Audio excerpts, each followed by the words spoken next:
Right. Well, for the council updates, I just had one, and I've been emailing a flurry of notices, but I just wanted to bring it to the school board's attention, as well as the viewing public, that we had an excellent presentation on the New Hampshire retirement system on the 24th of January. So if you would like to see that, as well as, I think the superintendent sent the paper copy, or does that have to be done yet? I don't know. I have forgotten what I've sent you to be disseminated. Maybe the city manager, I don't know. But if there's a desire to have the handout that we received for the presentation, we can easily get that to you, the school board. And the reason why you might want to review that presentation is because the New Hampshire retirement system, we're all paying into it, either the school district side or the city side. So, and we'll talk about that a little later this evening. And I know Chair Rapp had asked me about school zones. We are having on our next meeting on February 14th, we're so lucky on Valentine's Day to have a council meeting, but on that evening, we will have the second reading and public hearing for the change to the ordinance for school zones. So is there anything you wanted to say, Mr. McNutt, in addition to that? Okay. So that's all we have. Anybody else on the council who want to make an announcement? Update? No? Okay, we'll move on to the second agenda item under new business, which is the presentation of a proposed project to test household pets for lead poisoning. And we have with us here three individuals who are going to speak about this project to us. This is an initiative that they brought to our attention, so we're very pleased. And if you could probably introduce yourselves, it would be easier for the public to see. Dan Kelly, veterinarian with Stonecliff Animal Clinic in Lebanon, New Hampshire. I'm Mike Mandola, faculty member at Kimball Union Academy. And I am Elizabeth Bereza, senior student at Kimball Union Academy. So what we're proposing to do within the community here, and I think it's an ideal community to do it within, in that you guys are so in tune to lead issues. A couple of years ago when we opened an emergency clinic, I became interested in lead toxicity in pets. And as a result, just sort of as a surveillance thing, what we decided to do is we were going to test every time we drew blood on patients that came into the emergency hospital, we were going to test the lead levels. Initially, I think we tested about 60 patients. Very disappointing.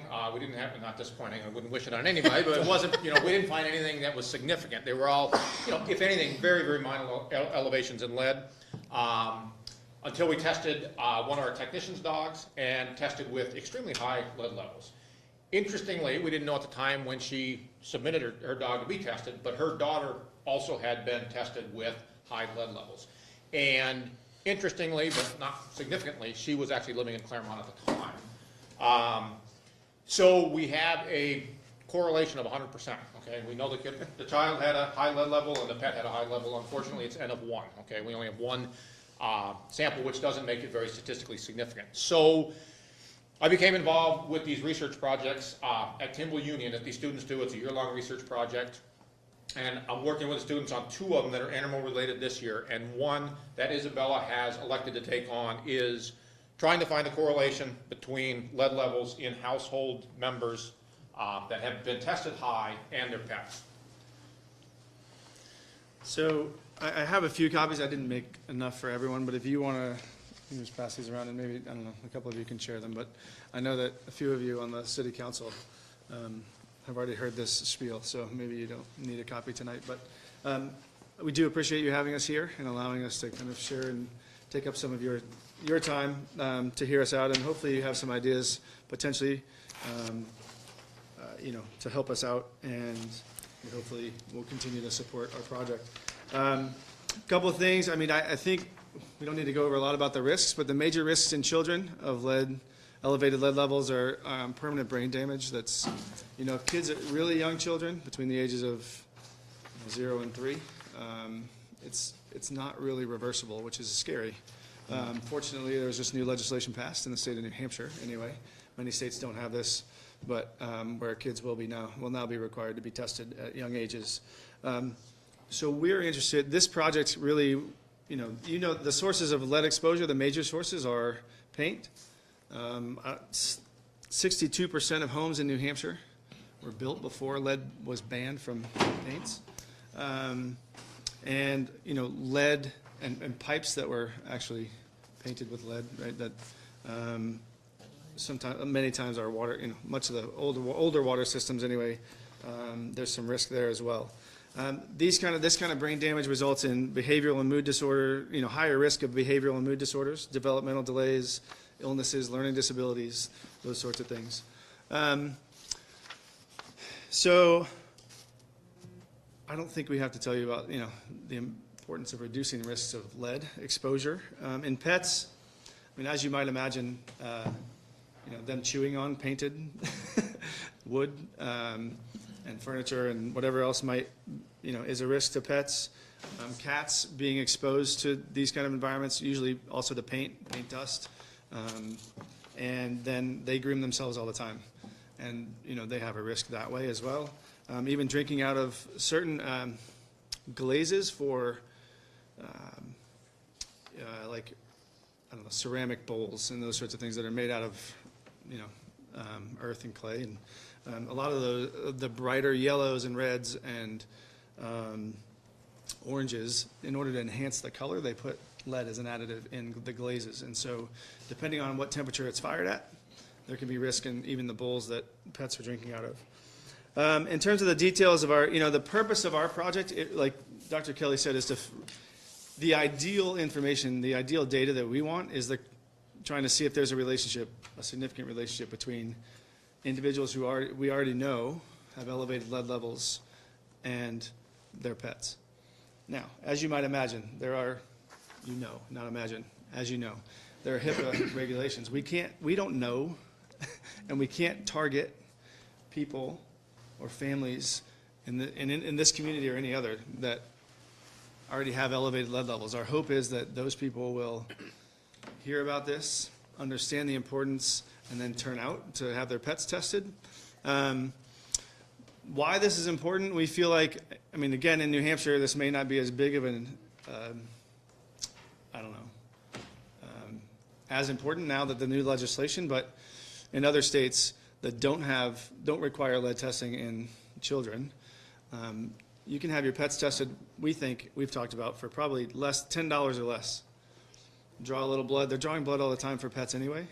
Draw a little blood, run a test, and if there is a correlation in our data, right, and if we get a test with a pet with a high lead level, families who either don't have children or do have small children are now alerted to the fact that, hey, this may be a risk to your kids in the future or your kids now if you have children. So we feel like it could be a really important study in that regard. Not to interrupt, but as an example of that, probably 15 years ago, we started seeing Lyme disease in pets, okay? And this was long before they recognized it in people. As a matter of fact, Dartmouth, started telling us we were crazy, our tests aren't correct because, there's no Lyme disease up here. Well, the reality of it is our patients come in literally with 20 ticks on them. So they were the canary in the coal mine. And the theory is, as Mike's saying, could this be, a health marker for public health? And then, so the dates of our projects, these projects take all year, but in terms of our data collection will be focused in March. Hopefully, we're right now in the process. We just met with Mayor Lovett and, Alan and Ryan a couple weeks ago, a week and a half ago. So they had some great ideas for us in terms of timing, trying to hook on to other things that are happening in the community. We know that there's typically an annual rabies vaccination at the Pet and Aquarium Center. So we're thinking of maybe coordinating with them. We're also in contact with the Sullivan County Humane Society and trying to, jump on with them with, seeing if we can coordinate whether it's another rabies clinic or some additional. They do a spay and neutering, I think, at the Legion. So, we don't know exactly when our data collection will happen, but our hope is that it'll happen in late March, mid to late March, because we are on vacation until late March. So late March, early April, and then our hope is to have one weekday one weekday evening where we would have kind of a blood drive. We would be there and be present, and then have a weekend day, so that, you know, families with different schedules can hopefully, at least who want to attend, can have some option. Again, that's, you know, if you have ideas, or, you know, that's still up in the air, and that's just what we're thinking about at this point.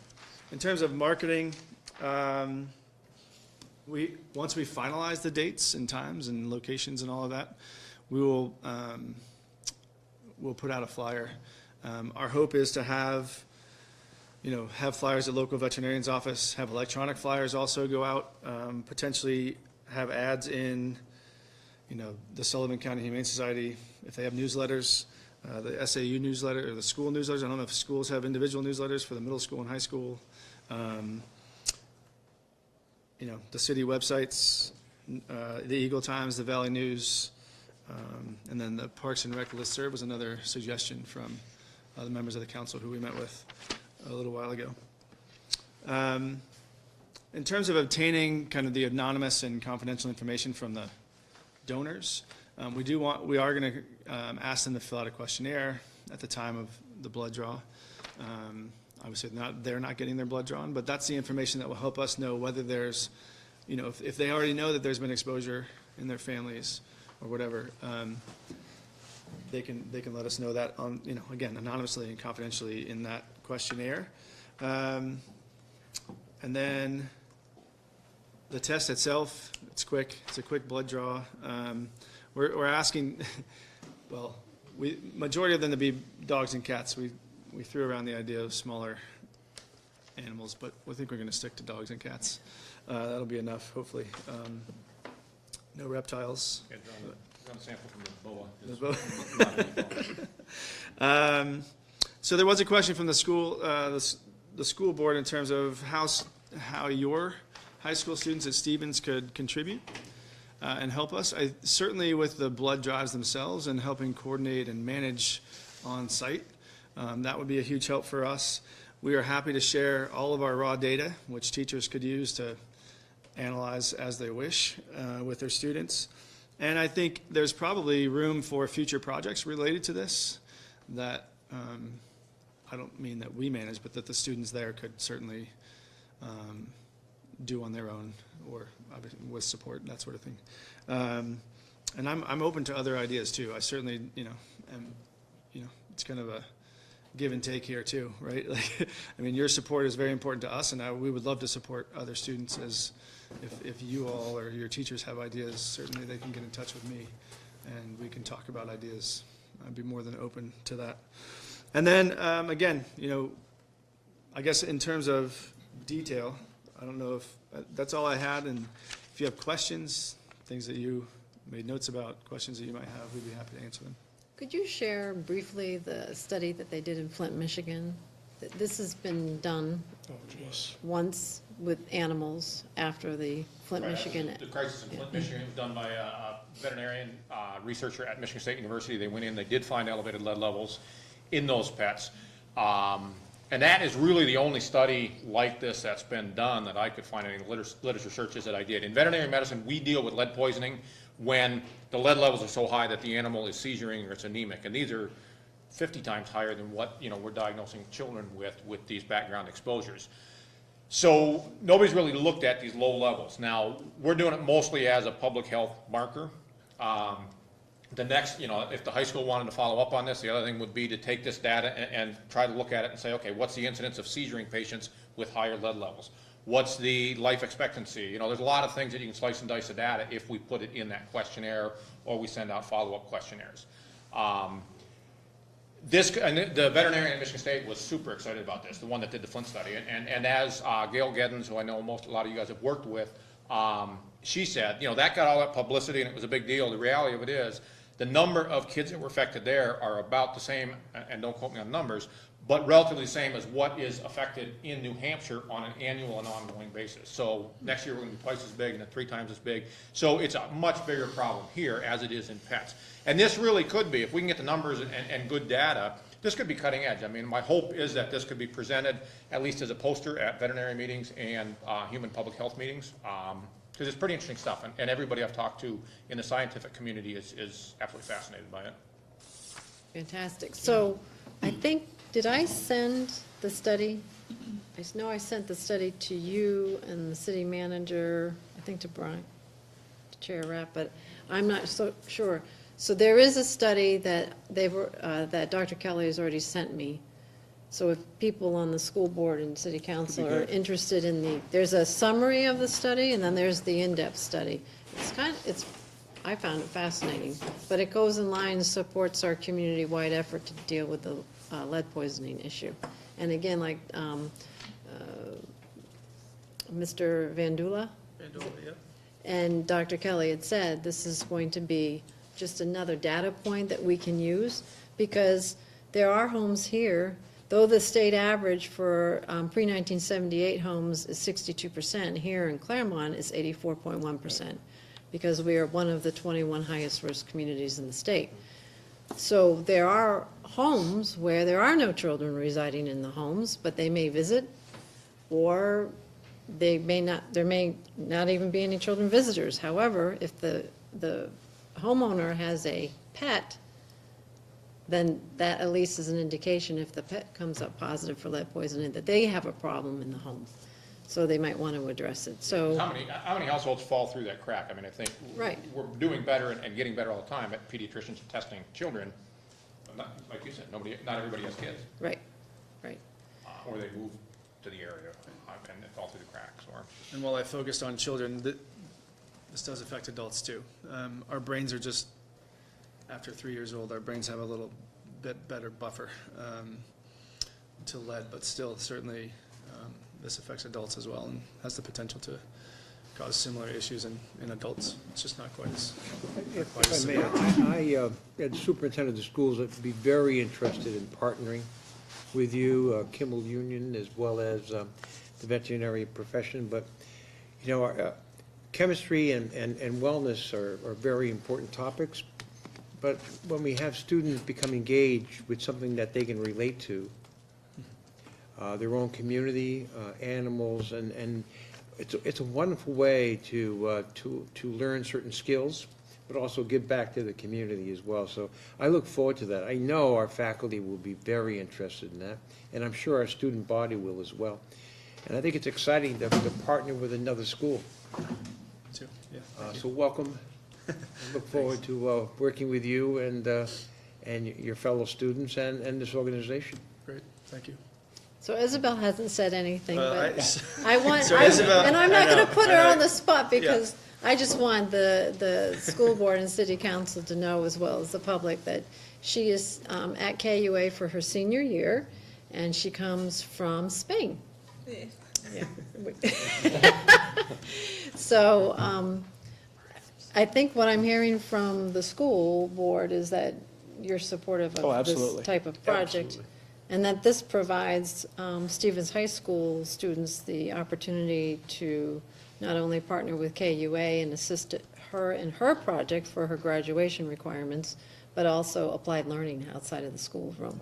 So, Well, this isn't a time to brainstorm about ideas to get, to organize this, I realize that. But one of the things that may be the simplest way is, if we could, through the schools, is have, and it may be simpler than some of the other ways we've talked, if the school wants to get involved, is have students bring their family pets in and have them tested. We're asking everybody to bring them in, not just certain households. And that may be a very simple way to get a large number of pets at a single site on a Saturday morning, rather than trying to hit up these multiple things and putting it out publicity. But we can talk more about that individually. so, yes, Mr. McNutt. I was going to ask, since this is becoming an actual student project for Isabella this year, could any curriculum that KUA develops from this be shared with SAU 6 schools, so that in the future, future scientists from our school district could be force multipliers and doing even more research? Sure. Absolutely. Yeah, we can do that. Be happy to share that. So I think what you're hearing tonight, unless somebody tells me otherwise, that you have the full support of the school board and city council. Absolutely, yeah. Great. And that we certainly appreciate you taking the initiative. And we'll probably get a group together on email so you guys can work out the details at the operational level. And then certainly, if you need any assistance, any of us will be happy to help. Thank you very much. Appreciate your time. Thank you. Thank Thank you for coming here. Isn't that neat? I think that's so Really neat. is. Okay.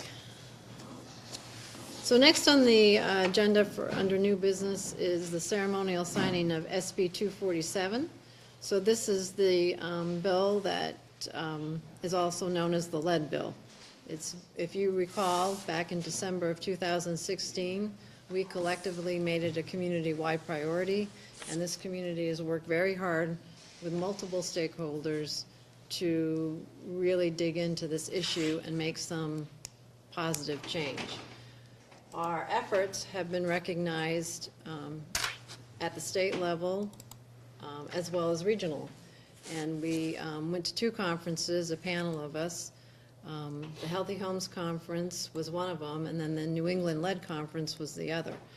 So what we have been doing in Claremont, we should be very proud of, because we did lead the state in this effort. And when the governor gave a press conference on January 2nd, he specifically mentioned what we had been doing in Claremont.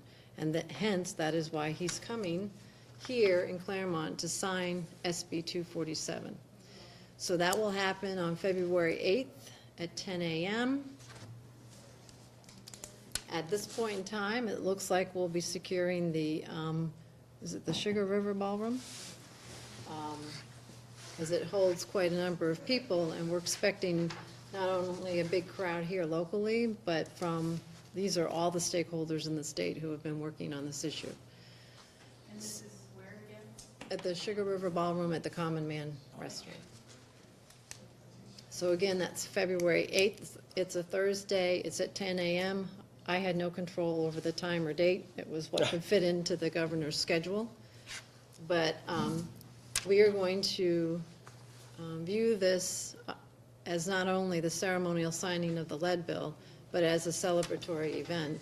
And anybody in the community is welcome to attend, whether they were stakeholders in the process or they're just happy for the community that we're dealing with this issue and making headway. It's open to everybody, so please come. Are there any questions or comments about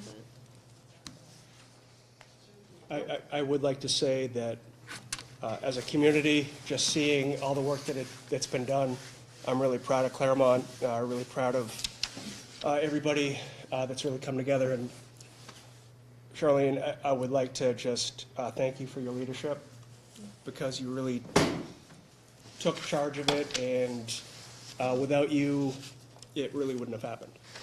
So I just wanted to commend you and thank you for what you did with this. You may, I appreciate that, but you may be overstating it. This has been, so many people have been involved in this, and what I appreciate is that there were so many stakeholders in the community who were really willing to take on a topic that some other communities would like to kind of brush aside because it can put a community in a negative light. And we did the right thing. We're looking out for the health of our children, and by addressing this, you know, we've put ourselves on the map in a very positive way. I think by the, even though the legislation deals primarily with household paint, because that's the primary source of lead poisoning in New Hampshire, however, it has a component with it which deals with the water distribution system. So, Mr. McNutt, if you would like to talk a little bit about what has been happening at DPW with regard to getting the lead out of the water distribution system, that might be a good time to do that. Okay, thank you, Madam Mayor. Well, starting as far back, I believe, as 2013, 2014, right around the time of the Flint, Michigan crisis brought this to greater national awareness, our water division within our DPW which has kept very good records over the century or so that many of these water lines were installed, began investigating whether our components had lead in them. And sure enough, they did.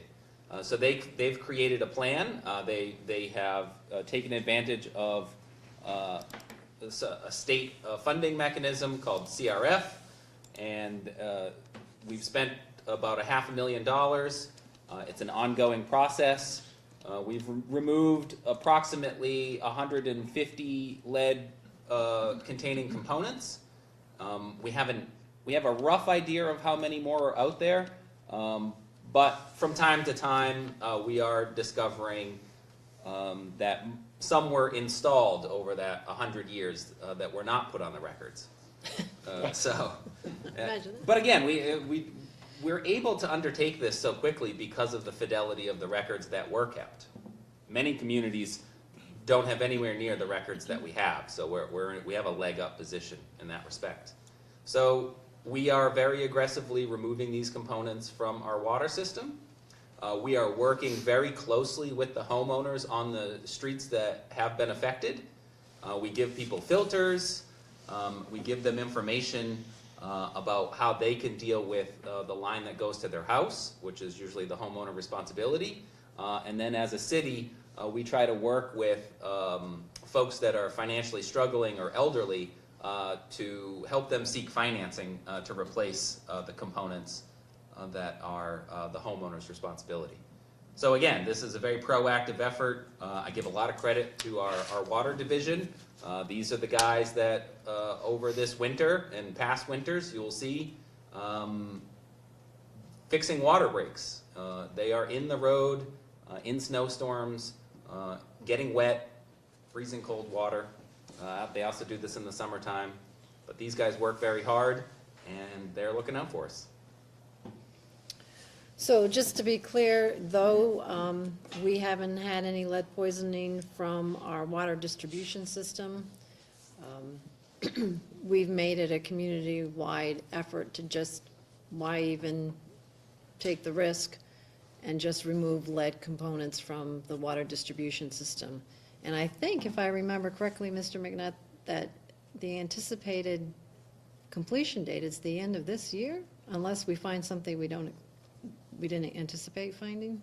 Everything that we have identified will be fixed this year. Yes. But it will be a continual and ongoing process because there will be other components in the system that we were not aware of. So at the end of the day, it will be one thing, to be able to market. We have a water distribution system that has no lead that we're aware of because we have done so much to upgrade the system. And that makes us very unique in the state of New Hampshire. So, does anybody else have anything more to say about that? About the lead, or any questions? I just have one comment, and it speaks to the water division of the city of Claremont. When Flint, Michigan hit the press, I had a resident very concerned about the water quality of the Claremont School District. And so with the support of the water division, we were, and the type of proactive effort they have made, we were able to allay that concern. So it's another example of the partnership of the city working with the district. Because didn't they come in and test the water in the Yes. schools? Yeah, and I think, and if I remember correctly, this bill that's becoming law, there is a requirement for communities to test the water in the schools. So we're already in front of the, power curve on that. But that brings us, if there's no further comments or questions on that, that brings us to the main purpose for our meeting tonight, and that is establishing our community-wide priorities for 2018. I think we've proven that we can be very effective if we're focused. Case in point with SB 247. But this is the time when we discuss together what we think are those issues that affect us as a community that has an impact that we could collectively address together. So SB 247 is a relatively, thankfully, it was a relatively short timeline, so it's really what I would consider a short-term goal. I put together a sheet for, just to start the discussion. These are just my thoughts, certainly, you know, we can go anywhere you want with it. Some of the things I was thinking about from a global perspective, a community-wide perspective, is our online presence, and we've both individually had a presentation by Marion Levitt on that topic. I have more information to add to that, and how that's negatively impacting our efforts to broaden our tax base and grow. Another item is securing, stabilizing state funding. We could spend, and I know the school board spends an awful lot of time, the city council spends an awful lot of time, every budget season. And the discussions we have and the decisions we make are not easy because we are not in a community with infinite resources. So to me, it makes securing and stabilizing state funding very, very important, because we just don't have all of the resources we need to do everything locally. So there's that, and then after the incident we had last August with the 8-year-old boy, I know there's been an effort by different groups within the community to start focusing on a culture that is a culture of equality, where it doesn't matter who you are, that you will be given equal opportunity. I don't know if we want to make that a community-wide priority.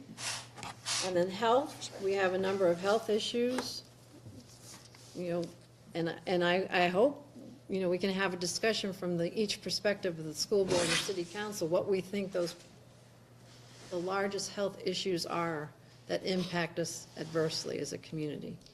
I put down some ideas, but I don't know if that's where you want to go. And lastly, economization. When we went to, a few of us went to the New Hampshire Municipal Association, and one of the presentations was the idea, not the idea, it's being done in some communities in New Hampshire, and that is combining certain departments, like financial departments, between the school board and the city council. I'm not saying that's a good idea, a bad idea, I don't know. But if we're looking down the road at how we want to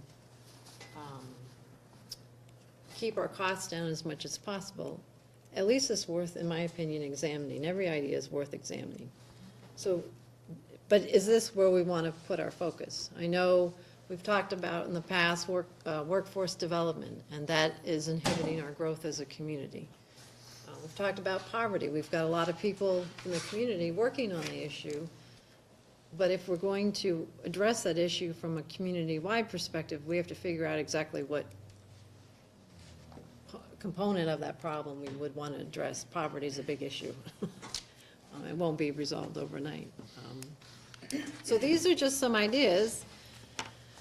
Lastly, before we start the discussion, when Marion Lovett came to the school board and the city council, she was talking about basically ratings as they pertain to the school district. Since then, I wanted to go online and find out, are there ratings about our community as a whole and how it compares to the state? And yes, there is.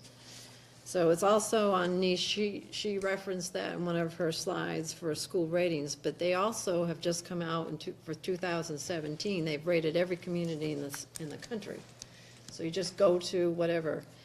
And we as a community have been given, they base it on, the categories are public schools, housing, good for families, crime and safety, nightlife, and diversity. So those are the categories they're using to give you a grade. Claremont was given a grade of C. And we shine best for crime and safety. We get a B minus, and we get a B minus in diversity, which I'm not quite sure about, but around us, so what's the context of that? Around us, Lebanon gets an A minus. Their vote, I think they are number 17 as a community. We have a C. Newport has a C plus. Unity has a C. Charlestown has a C+, Cornish has a B. They were number 59 in the state. So that I just added to, and I sent an email to the superintendent with a link, and I sent it to our council clerk, and I think it's already gone out. So there's a lot that you can look at in your leisure, but that, I just wanted to add that if we go in that direction of dealing with our online presence. Because if that's the direction we want to go to, we should be talking about what resources are we going to put toward that effort, how operationally is the school district going to work with this city. It's step one to identify it as a priority, but if we're going to get any change, we have to align some resources around it. So I'm willing to have the discussion. I'm very interested in this discussion. I did send the school board members the ratings of the city of Claremont, so they have received it also this afternoon. I must admit I became a bit angry or frustrated by a rating of C- for the Claremont School District. But I will tell you that the information that is available online is what many potential residents look for when they are considering relocating. Some will call me, and I will tell you a story.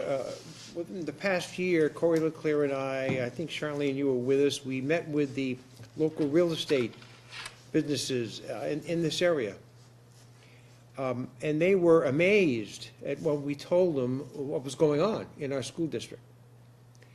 And in fact, we prepared a statement and some information that they could share with potential homeowners.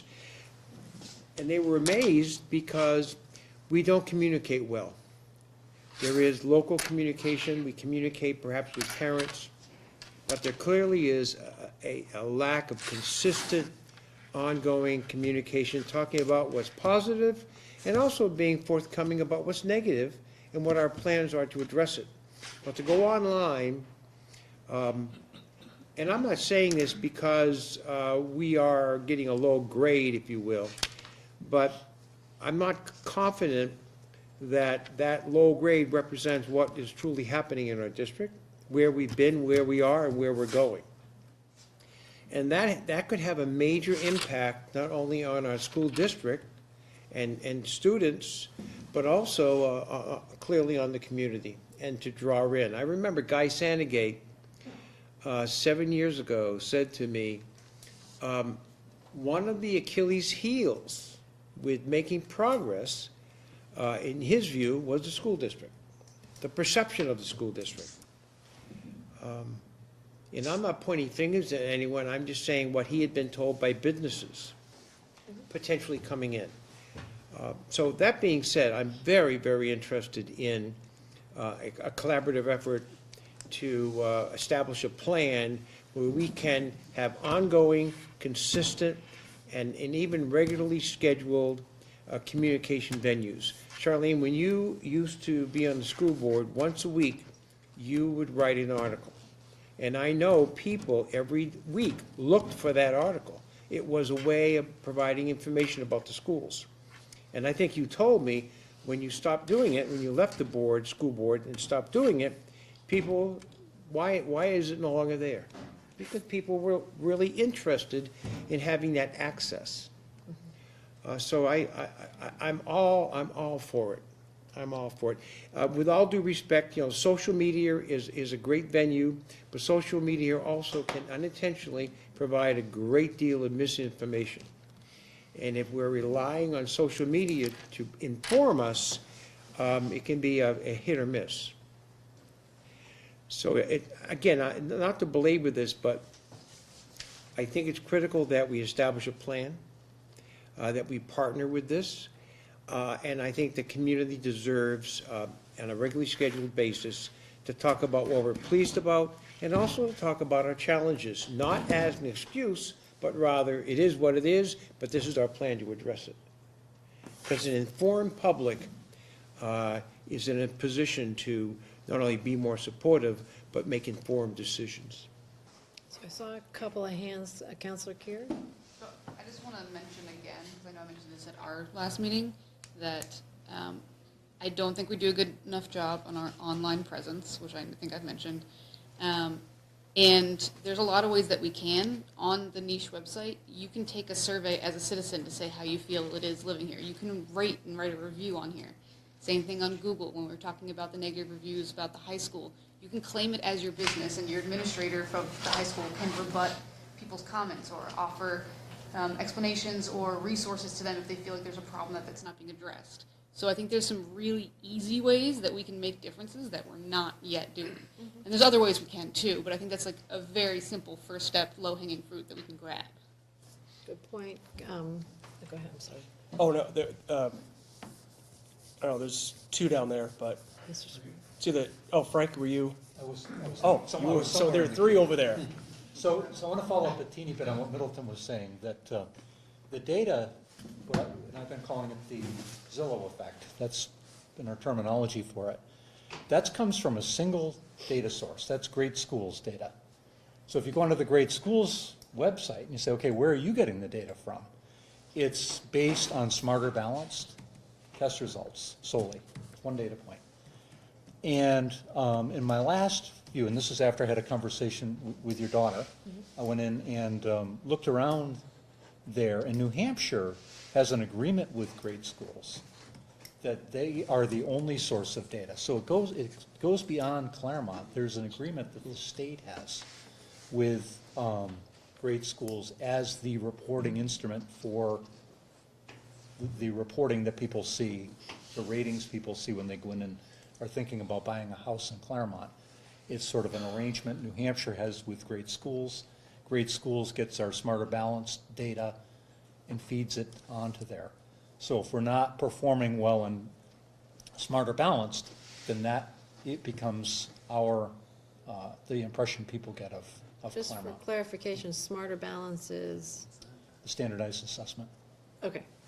It replaced kneecap. Oh, okay. Yeah. Before Smarter Because I had Balanced, it was all dated based on information. kneecap data. But Smarter Balance, those testing, is it still done just in 11th grade in high school? And Defer to Middleton on It's that. actually going away. The Department of Ed has made a decision to change its assessment protocol.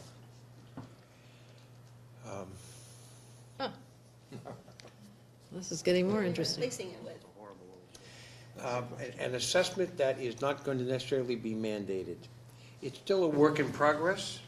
It's still a work in progress with a new commissioner and a new vision. But but you know, when you talk about using one data point or one measure is really invalid.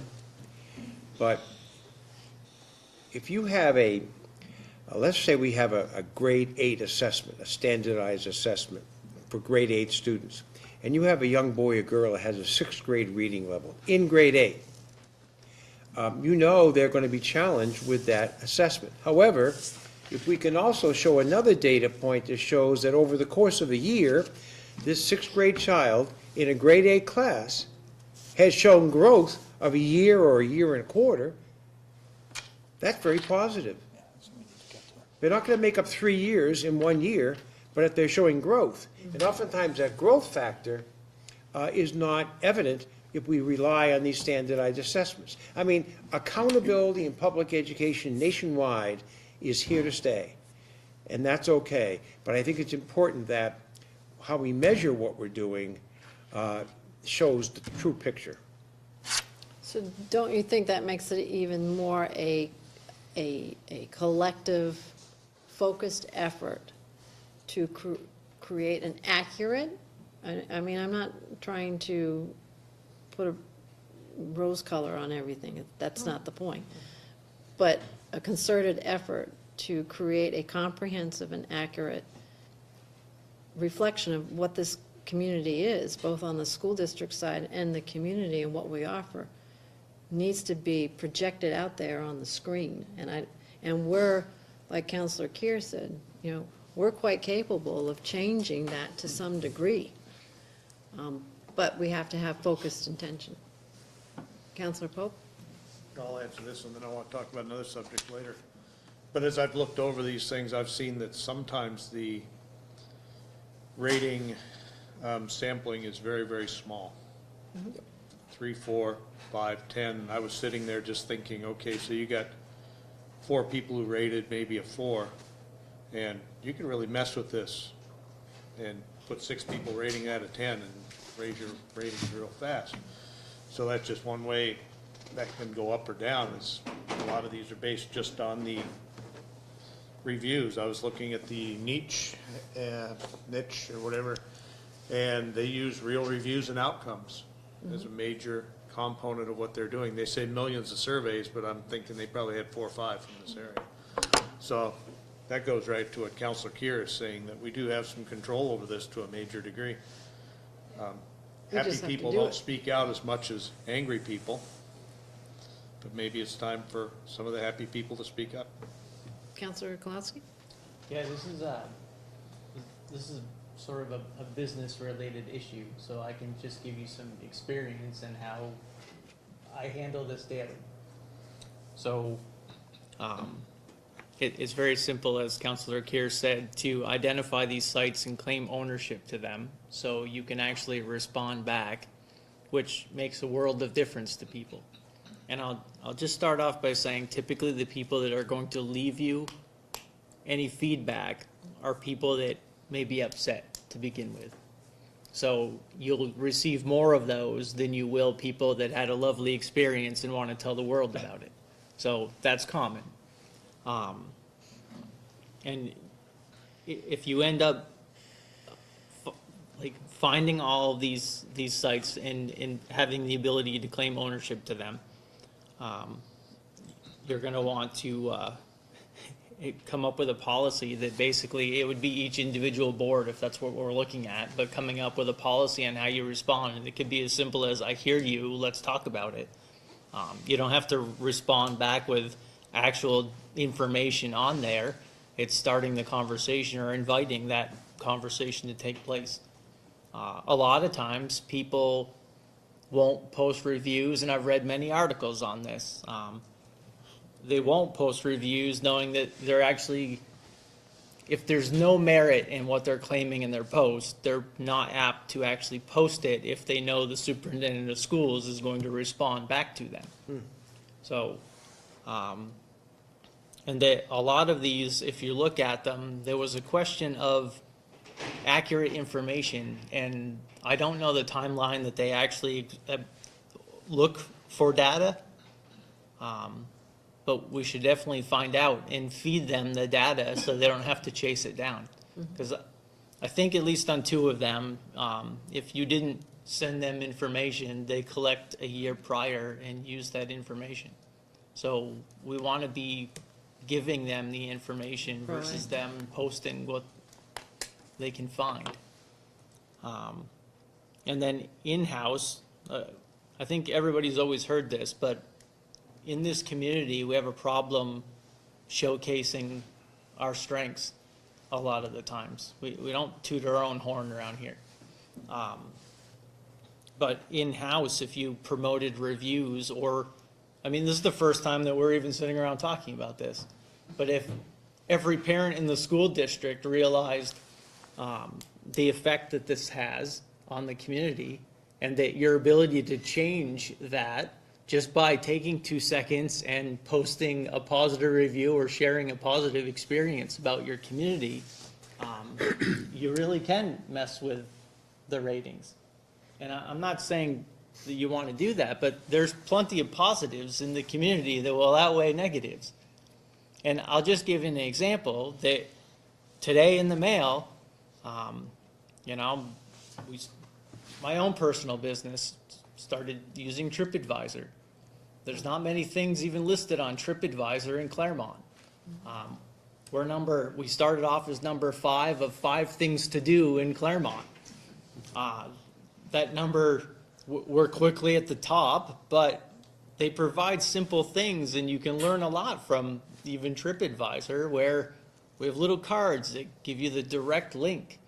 So even if parents had a direct link to wherever you want feedback, it gives them the opportunity to do that. But we do that with every single customer that comes through the door. They get a card, and it invites them to submit feedback to us. But I think it's very important to grab the reins and steer this where you want it to go. That's all. And just one more point. I think that at some point we should be discussing a public information officer shared responsibilities again.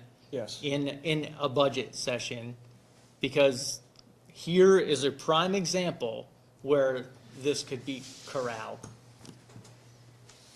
I think I'm on the same page with you on there. I think that one of the things about not having a communication officer or public information is we don't take the opportunity to tell what we're doing well. We do a great job of the administration sharing with us where we're growing in that. And on our website, when I look at it, I don't see those quick facts. I don't see those top things I can see right away. You know, I didn't look at the city website, but those are the things we should be sharing. We really need to, in this sense, you know, wag the dog in that. But I think there's more stuff we could be telling about ourselves on this.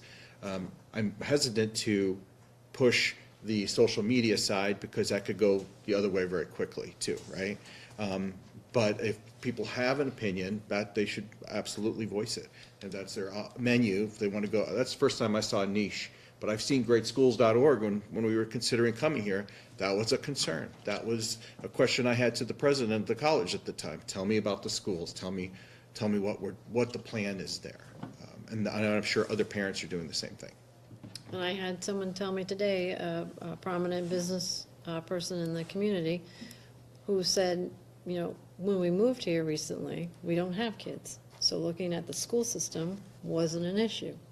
Their kids are all grown up.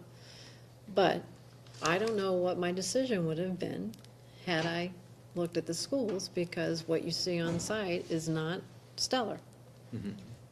On, what'd I say, on site? I meant online. But, so I don't want to, I'd like to get a consensus, because we have a lot of other things to talk about, unless people want to talk about this more. But going around the room, is there a consensus that we should be focusing on this as a community-wide priority?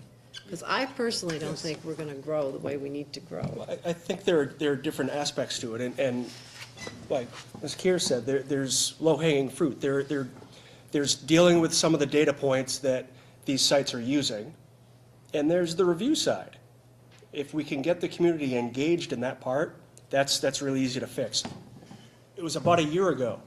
I shared the site because there was some discussion about it on social media about the schools. I shared this stuff on my own personal Facebook page. I have a school board member for myself as that page, and I shared it on the popular Claremont site. I think there were maybe 3 or 4 people that actually went in and did a positive rating on the schools. And that was trying to engage people. And then I think a few weeks later, it came up again, and still there were maybe 5 total from that time period, and one of them was mine. So there needs to be some sort of engagement. I think people need to understand that we need to take some sort of ownership about what people see about us. And I don't know the best way to do it, but that's just one aspect of what we really need to deal with. Well, I think what the proper step would be at this point, while we've got both both bodies together, is to get consensus. If this step one, do we want to make this a community-wide priority? If that's the case, then we are committing as joint bodies that we are going to commit some resources to this. And then we would ask both the superintendent and the city manager to develop some type of plan. Now, what that may look like, that's up to them operationally. But they have to know whether we want them to focus their efforts on this. So Councilor Pope? I agree with that. I just would want to know before we jump into too many of these, what are the current data points and such like that. I just went on Zillow, and we have 4 reviews on Zillow. And one is 11 years old, one is 10 years old, one is 8 years old, one is 4 years old. That's what I mean, what are your current data points and where do you go from there? Some of those reviews will be old enough to drink soon. And you know, what's interesting is one of our neighbor districts that received an A-minus, I think it was. We talked about Lebanon? Lebanon. They have a full-time communication person. Yes, look at this. And I can promise you, there's a correlation with that investment in communication and perception. I can promise you. So that I didn't mean to interrupt you, I'm sorry, Dr. McGoodwin. Oh, no, but this was in the December 31st issue of the Valley News, and it's a whole page of the Valley News, and it says, Lebanon School District December Spotlight on Our Schools. And it has some pretty interesting things at the high school level. It goes down to the middle school and the elementary school level, and it's created by, or produced by the Office of School and Community Relations. I don't know how big that office is, but they have obviously invested some resources to do this, and in response, you know, this is just one aspect of it, but they're doing something right because they've got an A-minus. I just want to say too, it might be good to have, if we choose to go forward on this, and if Middleton and Mr. McNutt are looking into ways to spearhead it, it might be good to just think about the students at Stevens High School and see how they could be involved in this and help participate. And That's an excellent point, because the younger they are, the more apt that they are to be very flexible in the internet world. I think it would, to follow Becca, to even create, maybe even on the site for the city, a place where the kids can put reviews in about the schools, allow them to have that voice, and then